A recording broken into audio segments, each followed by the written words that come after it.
So what's going on, guys? My name's Mr. Dalek JD, and the hype for World War II Zombies is in full swing as we are 3 days away from the release, and today we have a brand new interview with the creative directors over at World War II Zombies, with a new interview disclosing some brand new intel. And the most exciting thing to come from this is the confirmation from Sledgehammer Games themselves that the Easter egg that has been solved so far from people that have the game already is not the main Easter egg, and is what they're calling the casual path. They mentioned that the hint system that they've put in the game is very much for the casual player to experience parts of the maps, but the hardcore Easter egg, the main Easter egg quest itself, is so dark, so gritty, so mysterious and arduous that it's going to be very difficult to find. So from everyone stressing about the Easter egg already being solved at the time of this video being made with the game not out yet, I think it's fair to say that the Easter egg hunt is most definitely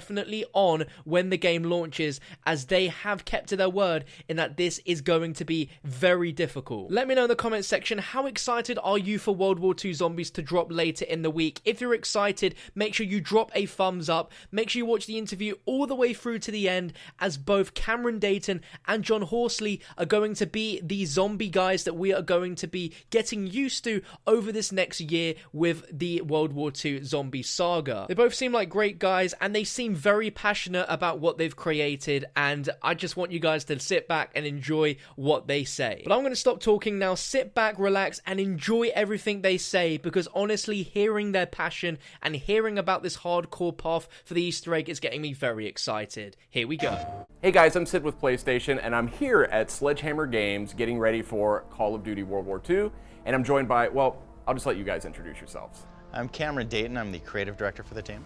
John Horsley, development director.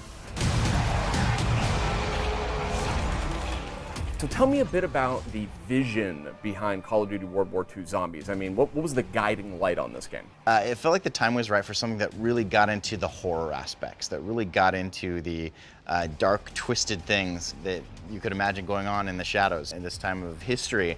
And we realized there was just an enormous appetite in the fan base out there for something that was going to scare them. We decided to go a different direction from the infection, the outbreak, and turn them into a tool, something constructed, something built for a pretty dark purpose. They're purpose-built zombies. They're soldiers. They're built for the battlefield. They don't meander about and are looking lost and confused. They're built for war. They're stitched together. They're built. You can see the nuts and bolts. You can see them carrying bombs and have utility on the battlefield. So they feel much more understood and grounded in this World War II lore that populates the entire game. So pretend I've never heard of Call of Duty Zombies, right? It's been around for years. Pretend I've never heard of it though. What's the elevator pitch? It's World War II. You're sent on a mission to recover some lost art and come across this insidious Nazi plan to animate the dead. And as you're playing through this dark horror story, waves and waves of these zombies are coming at you. So it's kind of a survival game, but it's a survival game with layers. As you move through different parts of the level and survive stronger and faster waves of these zombies, more clues and elements, and I guess you could say chapters of the story are unraveled. And so there's this awesome aspirational sense of like, well, I'm getting more story, I'm getting better weapons, I'm getting cooler tidbits as I survive longer and longer. And then the big part is the co-op element.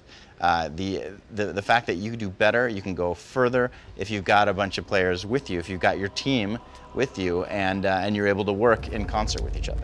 The death of the old world. And the whole game really is structured around building tension, building fear, putting players at risk and jeopardy, and then shocking them with a jump scare or something that really does generate that same kind of hair-raising stuff that you see in a really good horror film. You keep talking about this horror element, which, you know, as a huge horror fan myself, I'm intrigued by that. So tell me a little bit more, like, what is sort of the art and the science of making a scarier zombies mode? I mean, we geeked out about it. We're like, there are several layers of scary, right? There's the immediate jump scare, you know, and you gotta have some of that. But that's kind of the lower hanging fruit. Sure. There's the fear of getting chased, like the fear of it just being right behind me, you know? You've also got the environmental fear, the fear of something that doesn't belong. There's all sorts of degrees of horrifying environments, but you start out in a fairly mundane, snowy little village in Bavaria. the fear of being chased through something familiar by something horrifying, that contrast is remarkably visceral. Beyond that, we've got the slower build of a story where dark things are being revealed, where little by little you realize it's worse than you thought, and it keeps getting worse. So making sure it just had the right little bit of everything has been a fun thing to plug into both the narrative elements, but also into the algorithms that we have running in the software. You know, how many times are you going to see a jump scare, and what is the perfect mix of that with getting chased and the growing violence from the undead behind you. It's a lot of fun. So what would you say is the biggest change that somebody like me, a zombies veteran, is going to notice right away about this one? The prologue or the tutorial is going to be a change. We have a very robust hint system for a new player, and I remind some of the veterans we talked to before that the world is not what it seems. You need to look beyond just the obvious to see the Easter eggs and the secrets and the layers that we've put into the map. It's a very arduous task to discover all of the traditional Easter eggs that we hide in these kinds of maps. We said, well, what if we actually build a more casual path, a campaign where you're getting the major beats of the stories, and it's got all the fun elements of discovery and a boss fight, but when you're through, you're like, there are a couple little hints, little breadcrumbs. You're like, I think there's something more.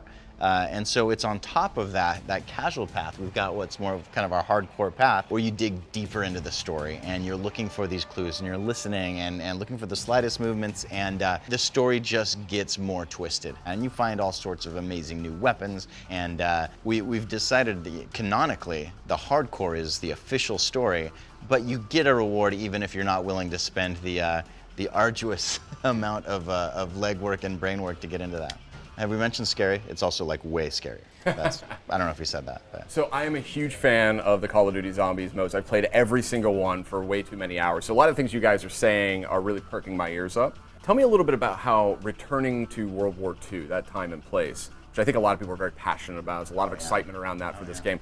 Tell me how that's going to revitalize and reinvigorate the Zombies mode here. By tying it into there was a secretive side of the SS called the Ahnenerbe, and they were invested in the occult and trying to figure out some of the darker secrets of mankind's history. And it's just a rich field for storytelling, and to go there with our zombies seemed like such an obvious step. And yeah, we get to explore into all that. And so I've had experts in history and in physics and in science that have been bouncing these things off of to make it just credible enough to tell a zombie story. So this map is called the Final Reich. It's the first reveal. It's the inciting incident, I guess you could say, for what's going to be an epic journey. We're getting towards the end of the war, and we've been doing, through some marketing and emails, some discovered diaries, notes, journals between the characters. And they'll get there and kind of uncover the first whisperings, I guess you could say, of a much darker plan. So the Final Reich is the debut map, is the idea to introduce further maps in DLC. Correct. It's setting the stage, but it's very much a stage in and of itself. Before we wrap up here, what's a surprising or unexpected tip that you might recommend to a player who's getting ready to play Call of Duty World War II Nazi Zombies? The hint system does not speak to the Easter eggs. Don't get fooled in thinking you beat the game when in fact you just getting started. Oh yeah, no, we've got some hardcore focused test groups that have still not uncovered some of the mysteries we've got there. And we had one group. We had one group tell us they finished it, and we're like, no, you actually did nothing. And they're like, no, it was the best news ever to hear this hardcore group of players say, oh, we finished this. It's actually not that hard. We're like, yes, yeah. The hint system exists solely for the casual path to get, the players who want to get in and explore and see what the game's all about. But there is this deeper, darker level. It is wicked hard. Guys, hearing you talk about this thing has got me pretty fired up. I'm a huge fan, so really appreciate you taking a little time to talk to the PlayStation folks. Yeah, thanks very much, and I hope the fans enjoy it. Hey, thank you. Call of Duty World War II coming to PS4 November 3rd. I'll be there day one. Will you?